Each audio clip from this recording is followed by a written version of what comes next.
Hi guys, welcome to one more mini blog అండి. మన ఛానల్ని ఎవరైతే సబ్స్క్రైబ్ చేయలేదో ప్లీజ్ సబ్స్క్రైబ్ చేసుకోండి. ఈవినింగ్ నుంచి తిరుపతిలో 5 నుంచి కంటిన్యూస్గా వర్షం పడుతూనే ఉంది. బయట వాతావరణం చాలా చల్లగా ఉంది, కంటిన్యూస్గా వర్షం పడుతుంది. ఫస్ట్ మన మైండ్లో రన్ అయ్యే థాట్ ఏంటి, ఈరోజు ఇంట్లో ఫుడ్ ఏం తింటాం, బయట వెళ్దాం అనేసి ఎగ్జాక్ట్లీ నాకు కూడా అలానే అనిపించిందండి.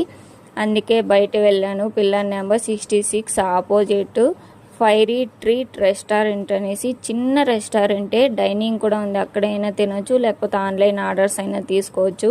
మనకి తక్కువ కాస్ట్లోనే క్వాలిటీ ఫుడ్ అనేది వస్తుందండి. ఇక్కడ నేను మెనూ కార్డ్ చూపిస్తున్నా చూడండి. వింగ్స్ కానీ, బర్గర్స్ కానీ, ఫ్రెంచ్ ఫ్రైస్ కానీ, రోల్స్ కానీ అన్నీ బాగున్నాయి. మేమైతే నాన్ వెజ్ ఫింగర్స్, అలాగే French fries, tandoori chicken roll ఒకటి, వింగ్స్ అయితే ఆర్డర్ చేసాము. టేస్ట్ అయితే చాలా చాలా బాగుందండి. చిన్న చిన్న రెస్టారెంట్లలోనే ఫుడ్ చాలా బాగుంటుందండి. మనకి పెద్ద పెద్ద రెస్టారెంట్లో ఫుడ్ బాగుంటుంది అనేది మన భ్రమ. ఇలాంటి రెస్టారెంట్లని ఎంకరేజ్ చేయండి. అలాగే మన తిరుపతిలో ఉండే ప్రతి ఒక్కరూ ఈ రెస్టారెంట్ని విజిట్ చేసి ఫుడ్ని అయితే తప్పకుండా టేస్ట్ చేయండి. అలాగే మన వీడియో నచ్చితే లైక్